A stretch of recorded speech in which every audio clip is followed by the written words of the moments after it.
Bener Bu, di kualinya ada cadangan.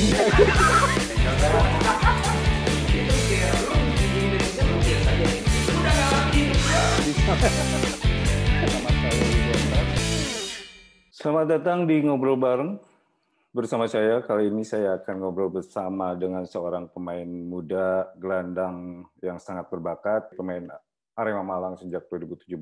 Usianya masih sangat muda, cukup muda, 23 tahun. Ya, ini tampaknya sudah masuk, sudah bergabung bersama saya. Halo, iya, Hanif Sahbani. Dada. Gokil. Apa kabar? Sehat, Tom. Apa kabar? Baik, Hanif. Kangen juga, sudah lama nggak ketemu. Apa kabar, Hanif? Berapa tahun nggak ketemu, Om? Berapa tahun ya? Lama juga ya. Hanif, apa kabar? Sehat, alhamdulillah. Sehat, alhamdulillah. Lagi sibuk apa? Om Yudi sehat, Om Yudi? Alhamdulillah, sehat juga, Hanif. Gimana? Lagi sibuk apa, Hanif? Hanif lagi di Malang. Kebetulan kan Arema ini kan masih latihan. Cuma kemarin kebetulan udah latihan terakhir. Latihan terakhir. Latihan terakhir terus libur karena kan baru kita juga baru tahu kompetisi kan katanya digelarnya tahun depan ya. Iya. Awal tahun. Jadi ya udah Arema akhirnya ngambil keputusan untuk meliburkan tim sampai sementara sih sampai November, mungkin November pertengahan. Cuma masih belum tahu juga, kita masih nunggu bagaimana kelanjutan liganya gitu. Jadi sementara kita liburin dulu. Gitu. Kamu gimana? Kesibukannya apa aja nih, Om? Ya, kesibukannya begini aja nih, nyari-nyari temen, ngobrol gitu. Kita kan mantau-mantau aja. Ya? Iya, kita ngikutin kayak ini, Hanif juga sama Juliansa. Akhirnya kita dengan dipaksa-paksa oleh teman, buat dong channel. Ya udah deh, ngelihat Hanif sama Randy juga keren banget tuh channelnya. Saya aduh. Kita kan belajar juga kan. Iya, saya sebuah kehormatan loh, saya bisa diundang ke channel YouTube Om Yudi loh. Makanya kita siapa aja yang bisa kita ajak ngobrol, teman-teman yang sahabat-sahabat. Hanif juga udah, saya pikir udah lama nggak berkontak-kontak, kayaknya enak juga kalau ngobrol di Zoom, walaupun sebenarnya enaknya ngobrol langsung ya. Tapi karena Hanif lagi di Malang, nanti pulang kemana nih? Ke Jakarta atau ke Bandung?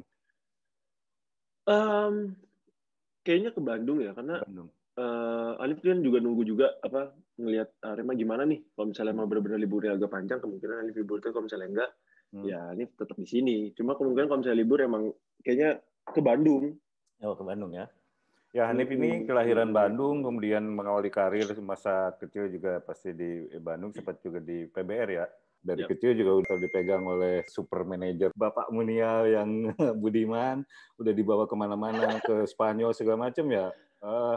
Coba deh ceritain dong, waktu awal banget karir gimana sih Hanif itu, karena sangat menarik. Hanif itu dari kecil udah cukup sering dibawa atau bermain ke luar lah, walaupun trial, walaupun apa gitu, tapi paling tidak itu pasti memberikan pengalaman yang luar biasa gitu. Iya, jadi awal sama kayak teman-teman yang lain. Jadi kita sama-sama suka bola, terus kita juga orang tua mengikuti saya ke SSB, karena mungkin kalau cuma main-main di sekolah nggak terlalu ini, akhirnya karena melihat antusiasnya dalam sepak bola, akhirnya orang tua saya menceburkan saya di sepak bola. Di SSB. Dari situ setiap SSB pasti ada turnamen, Om ya. Ada turnamen, terus ada seleksi kayak misalnya seleksi U13, timnas U13, U14. Nah itu saya ikut dan alhamdulillah rezeki saya lolos. Terus sampai pada akhirnya ada juga momen di mana alhamdulillah saya ke Manchester juga, ikut Manchester. Cuma itu soccer school, jadi siapa aja bisa daftar. Cuma academy ya. Bukan akademi, tapi Manchester United Soccer School. Jadi itu tuh kayak siapa aja bisa daftar. Cuma pada saat itu memang ketika masa itu, pada saat seluruh murid dipilih satu yang terbaik. Kebetulan saya yang kebetulan saya. Itu usia berapa ya? Cerita. Saya kurang lebih usia 11 tahun. Antara 11-12 tahun. 11-12 tahun. 11-12. Lanjut. Nah, itu lanjut terus sampai saya SMA. Saya SMA itu ke Spanyol itu sebenarnya nggak sama Bang Muli. Oh, nggak Bang Muli ya? Sama siapa itu? Nggak. Jadi sebenarnya saya sama Bang Muli, saya memang udah kenal lama. Saya udah kenal lama. Ketika saya pulang dari Manchester itu, saya ketemu sama Bang Muli, kenal sama Bang Muli, orang tua saya juga udah kenal sama Bang Muli. Cuma itu saya belum masuk di MSG.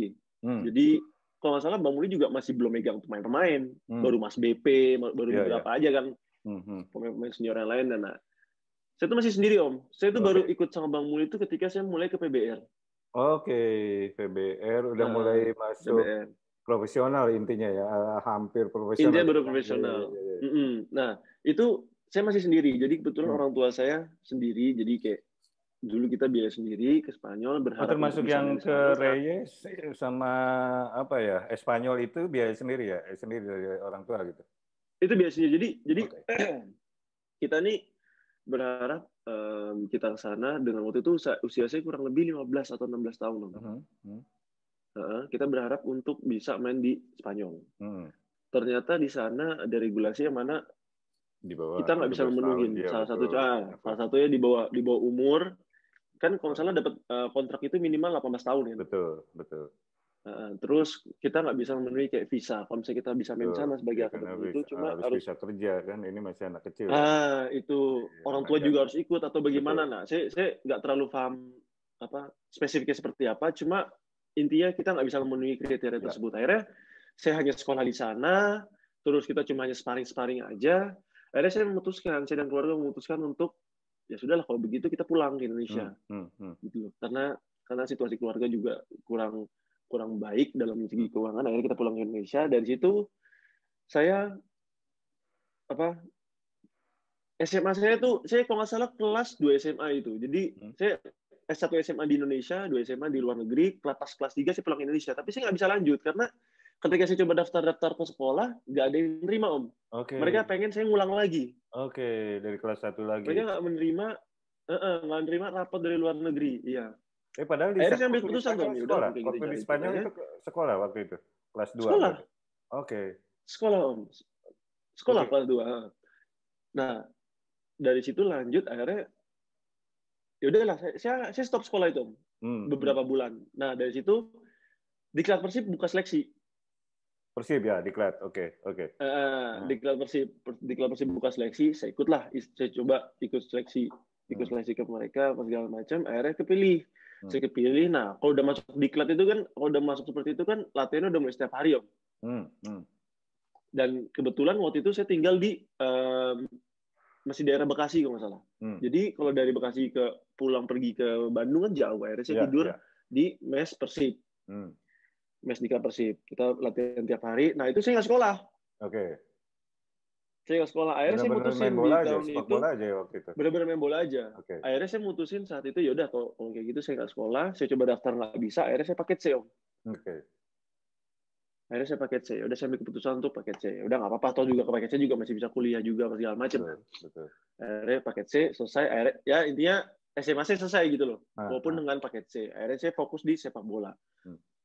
Di sepak bola saya di Diklat Persib itu kurang lebih 2 tahun kurang lebih 2 tahunan di Diklat Persib. Terus setelah dari situ saya itu kalau nggak salah saya umur 19 tahun di situ. Saya umur 19 tahun. Terakhir saya 19 tahun. Terus pada saat saya 19 tahun itu sepak bola dibekukan. Ya, tahun-tahun 2017. Ya, kalau sekarang 16 ya Om ya? Ya, sekitar itulah, sekitar itu waktu kisru PSSI pokoknya ya. 2015 ya. Kisru PSSI. Saya umur 17 kalau nggak salah. 19. Nah, di situ saya bingung kan. Nah, orang tua saya juga memberikan pilihan. Sekarang sepak bola nggak jelas. Ya kan, akan seperti apa diperlukan. Akhirnya orang tua saya, terutama ayah saya memberikan pilihan, kalau sampai kamu umur 20 tahun, kamu belum dapat kontrak sepak bola, kamu kuliah. Udah dikasih pilihannya, mau profesional atau jalur karir lain lah istilahnya ya dengan kuliah. Kemudian akhirnya. Nah, abis itu saya ya sudah karena emang mimpi saya, emang karena tekad juga, emang karena saya merasa kelebihan saya di sini gitu kan, di sepak bola. Akhirnya ya udah saya terus berusaha, terus sampai pada masa di mana saya keluar dari Diklat. Karena saya merasa kalau di Diklat itu, kita tahu dulu itu susah sekali pemain junior untuk naik ke Persib senior. Oke. Ya udah. Karena mereka yang rata-rata dari junior Persib harus keluar Persib dulu, lalu bisa masuk ke Persib gitu loh. Karena salah satunya apa? Persaingan atau memang tidak terlalu dibuka di Persib senior itu tidak terlalu membuka ruang kepada pemain-pemain junior dari Diklat atau gimana? Yang Hanif lihat ketika itu? Saya tidak terlalu paham seperti apa. Cuma kalau saya lihat, kalau saya melihat dari teman-teman yang lain ya, kayak misalnya senior-senior saya kayak Deddy Kusnandar, mereka harus pergi dulu. Dede Nasir, mereka harus pergi dulu. Ferdinand Sinaga, mereka harus pergi dulu baru masuk. Saya nggak tahu seperti apa, atau mungkin memang standarisasi Persib yang sangat tinggi yang akhirnya membuat pemain junior ini untuk susah untuk mengimbangi standarnya Persib. Akhirnya mereka harus keluar dulu mencari pengalaman. Ketika mereka sudah jadi, mereka baru masuk Persib. Ya kan kita tahu kalau Persib itu kan banyak sekali pemain-pemain bintang, Om. Benar nggak? Banyak sekali pemain bintang yang pengen main di Persib. Artinya standarnya itu nggak mudah gitu loh, dan nggak gampang untuk berada di situ. Ya kan? Nah, waktu saat itu saya sama Gian Zola, saya sama Febri Aryadi, saya sama Abdul Aziz, saya sama Alfat. Nah, itu teman-teman saya semua, Tom. Satu angkatan semua. Satu angkatan. Oke. Termasuk generasi emas ya? Termasuk generasi emas, karena sebagian besar banyak yang masuk timnas itu ya kan? Kalau saya bilang sih iya, Om. Karena saat itu benar-benar sekarang di skuad Persib inti aja udah ada Febri, udah ada Hen, udah ada Abdul Aziz, ada Zola. Itu udah 4 orang itu udah angkatan saya. Belum di Persija ada Alfat, ada saya, udah 6 orang. Itu skuad yang bisa saya bilang ya bisa generasi emas juga, karena sampai sekarang pemain-pemainnya jadi dan bagus-bagus gitu loh. Bagus-bagus, bisa bersaing di klub mana-mana gitu kan? Di Persib sendiri sama di Arema, di klub-klub besar lah gitu. Klub-klub besar. Nah, itu lanjut terus waktu keluar dari Diklat itu kemana tuh? Nah, dari situlah saya baru mengenal Bang Muli. Oke, baru ketemu Bapak Super Agent. Super Agent. Saya ketemu Bapak Super Agent. Dari situ. Nah, kebetulan Bang Muli waktu itu banyak pemainnya yang dia pegang di PBR. Ya, betul. Di PBR. Akhirnya PBR terus juga mungkin ada kendala apa segala macam. Akhirnya setahu saya MSG ini memegang kendali itu. Akhirnya ya udah saya dimasukin ke situ. Maksudnya kayak kita seleksi nih. Kita seleksi lagi dari pemain MSG juga seleksi, pemain lain juga seleksi. Alhamdulillah rezeki saya masuk ke PBR. Oke, di PBR. Ya, saya masuk ke PBR. Berapa lama di PBR? Saya itu 2015 kalau nggak salah. 2015 kalau nggak salah. Itu kalau nggak salah turnamen pertama saya sebenarnya karir profesional saya itu di PBR, Om. Ya, betul tuh. Profesional itu baru PBR ya. Benar-benar profesional PBR. Itu. Oke. Di PBR. Jadi 1 tahun paling ya kalau nggak salah. Apa? Hanya 1 tahun kalau nggak salah ya? Di PBR. 1 tahun. 1 tahun. Oke. 1 tahun aja, Om. Karena waktu itu kan kita nggak ada musim kan. Jadi mestinya nggak ada liga yang berkepanjangan. Betul. Kita cuma ada turnamen per bulan gitu loh. Piala Presiden kan cuma berapa bulan aja, Om. Betul. Oh, Piala Presiden ya? Habis Piala Presiden. Piala Presiden. Habis Piala Presiden ada kalau nggak salah Bayangkara. Nah, habis itu saya ikut lagi yang turnamen Piala Sudirman. Iya. Nah, itu 2015 berjalan, akhirnya kan kita juga bingung kan gimana. Terus 2016 itu ada Timnas U19. Waktu itu eranya Edward Chong. Oke. Masuk ya di situ. Edward Chong. Masuk juga di situ. Setelah dari situ saya ke Balikpapan, Persiba Balikpapan. Persiba. Di Timnas U19 itu AFF kan ya? AFF U19 kan? AFF U19. Waktu itu kita main di Vietnam, hasilnya sangat tidak memuaskan. Ya, karena persiapannya karena persiapan dan memang liganya kita juga lagi amburadul banget gitu. Jadi memang bisa dimaklumi kalau tim kita kalau bermain dengan tim lainnya pasti kurang memuaskan lah persiapan, kemudian banyak hal pasti kan. Kemudian ke Persiba ya. Kemudian Persiba Balikpapan itu saya Torabika Soccer Championship, turnamen Torabika Soccer Championship itu saya putaran kedua baru masuk. Oke. Terus? Karena putaran pertama itu kebetulan berbarengan sama saya timnas U19. Akhirnya saya putaran kedua baru masuk sampai TSC selesai. Saya masih di Persiba. Nah kebetulan tuh saat itu pemainnya itu sama Bima Sakti, Mas Bima. Oh iya, Mas Bima sempat pegang Persiba, betul. Iya. Betul. Itu saya juga suatu hal apa ya, benar-benar pengalaman sangat berharga ya, karena saya bisa main sama seorang Mas Bima yang kebetulan itu tahun terakhir dia main. Oke. Ya. Tahun terakhir dia main, ya kita tahu dia legend ya.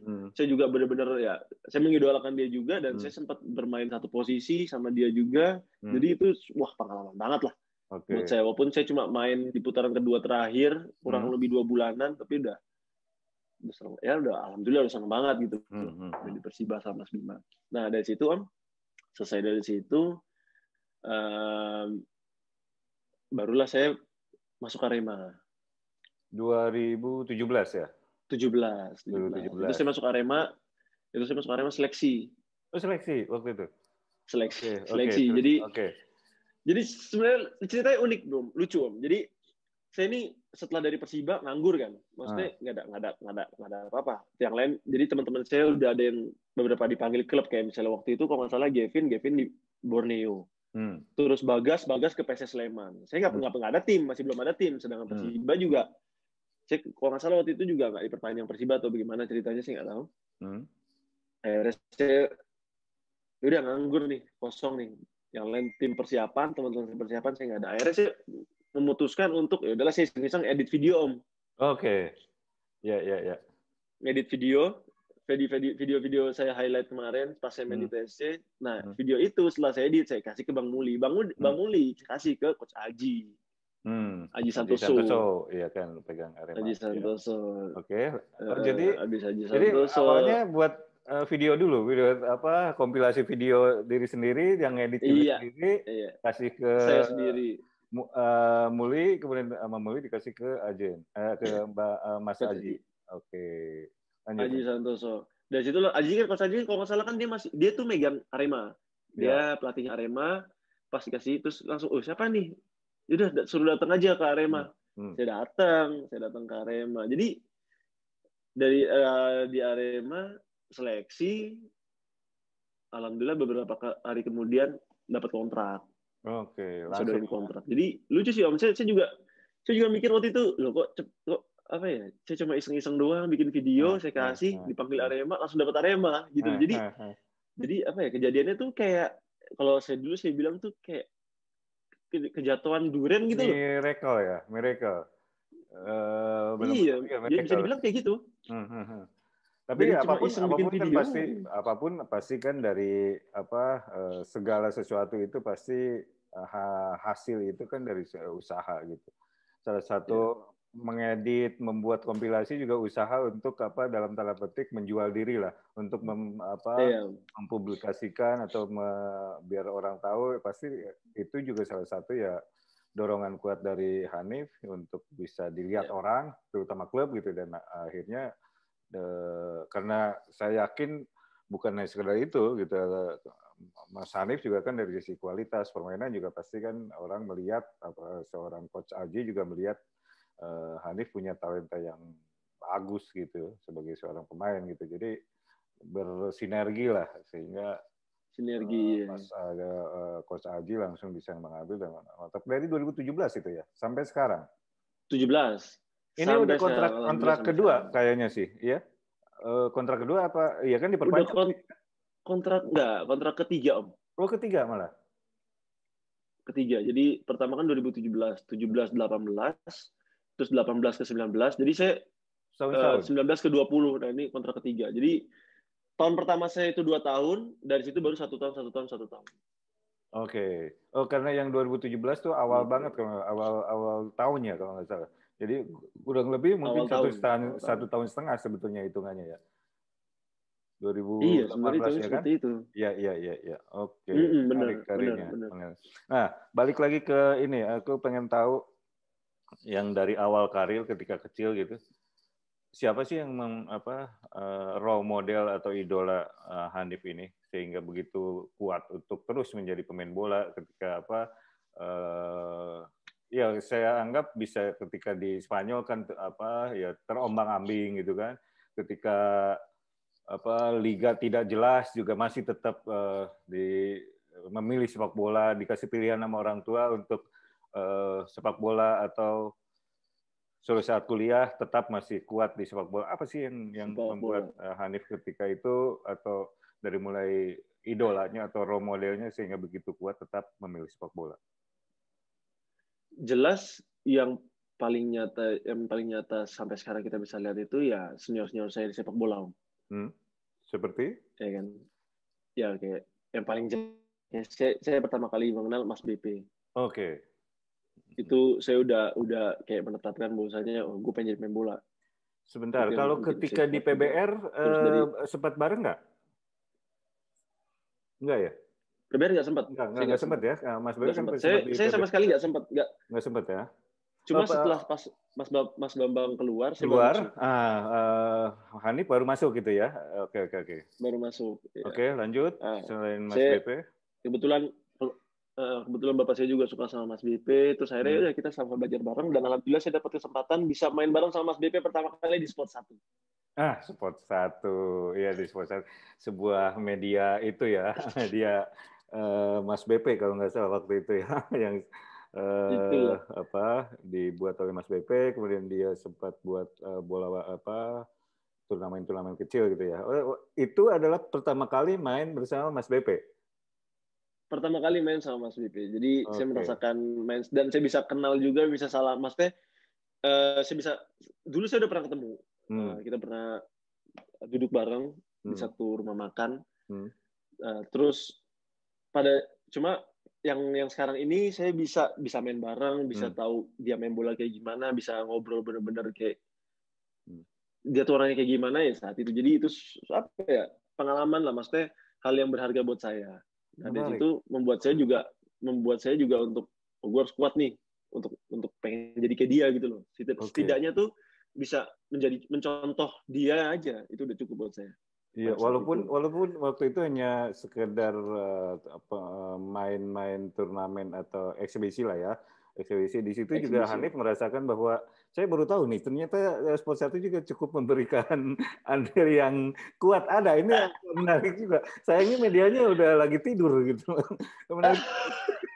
Karena yang saya tahu juga Mas BP walaupun itu eksibisi atau turnamen atau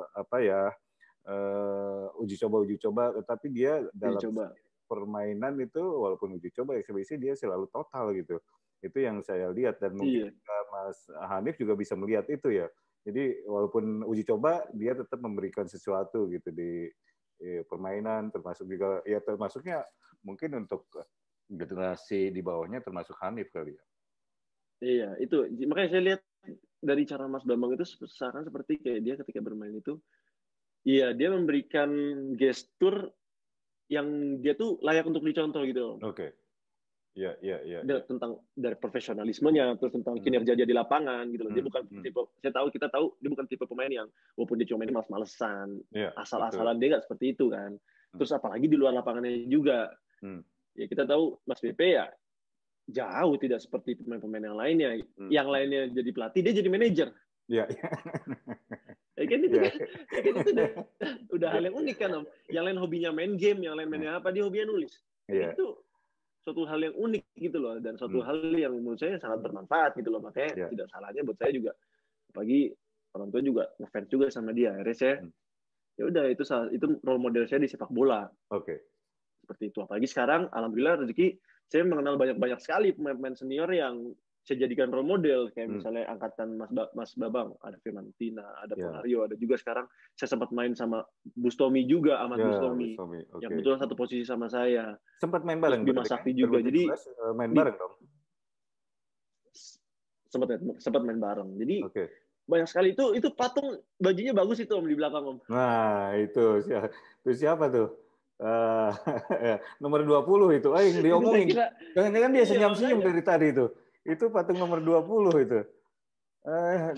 Kita omongin jangan-jangan kaget kok. Iya.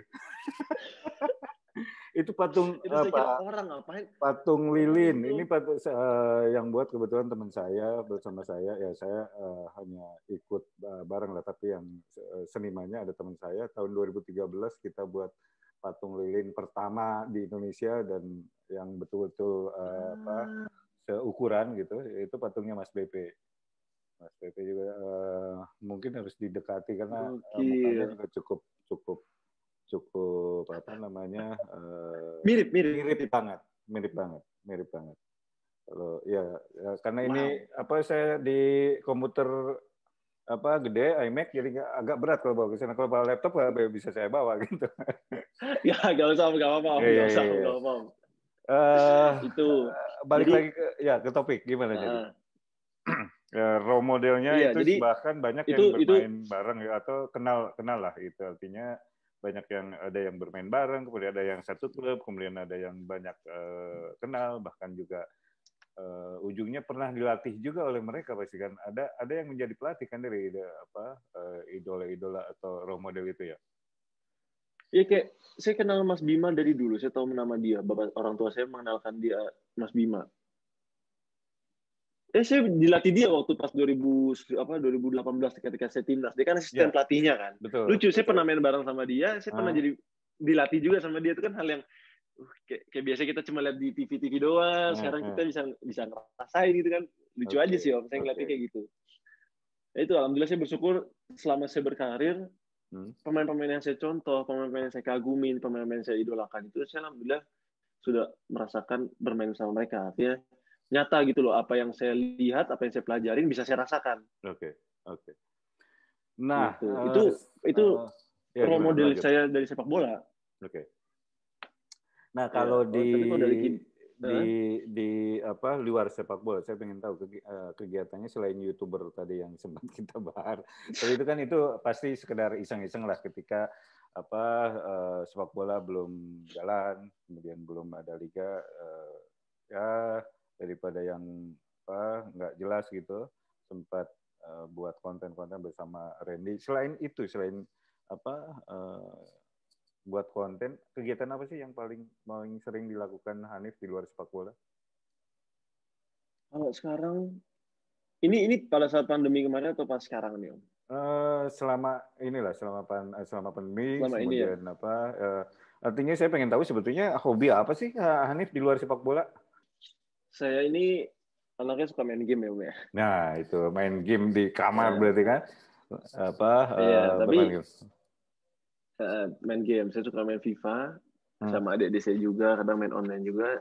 Nah selama pandemi ini selain main game, saya bikin, yaitu Om tahu saya bikin YouTube juga sama Randy, yang dikelola oleh MSG juga. Oh, dikelola secara profesional kembali oleh Bapak Muli ya. Iya, lanjut. Iya.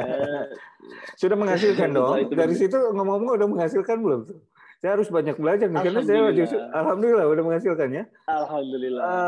Keren. Saya agak minder nih. Saya baru memulai nih. Aduh, enggak. Jadi Om kalau misalnya menanya spesifik bisa langsung ke super agent ya.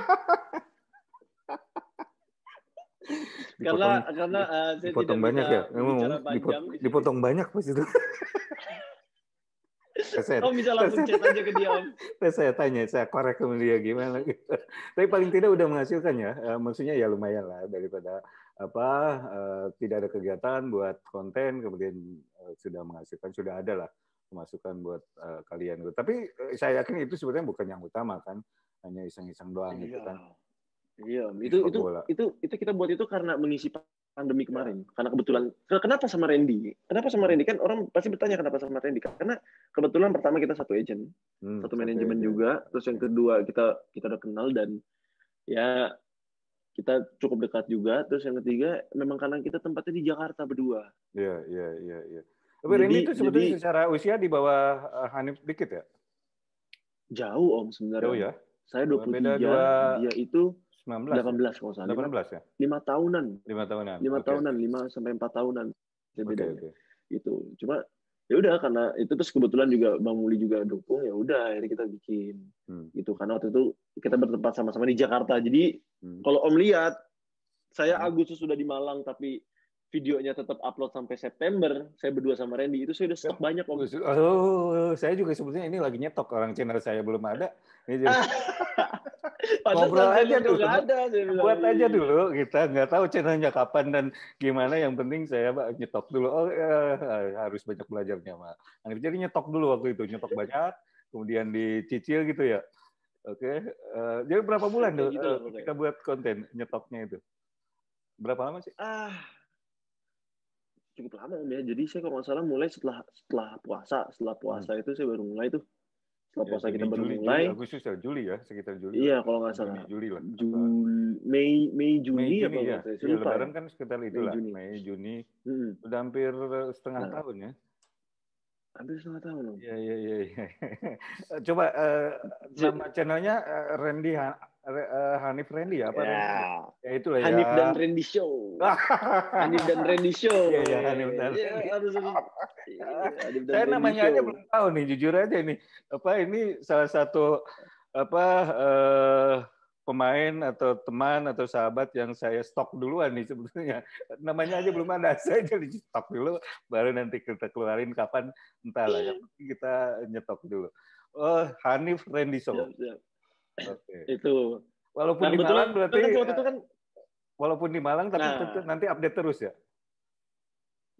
Kita sih berharap seperti itu. Cuma kemarin kita semua sepakat kita ketika sepak bola lanjut, kita fokus di sepak bola karena kan pekerjaan utama kita sepak bola dan YouTube ini cuma iseng-iseng aja Om sebenarnya.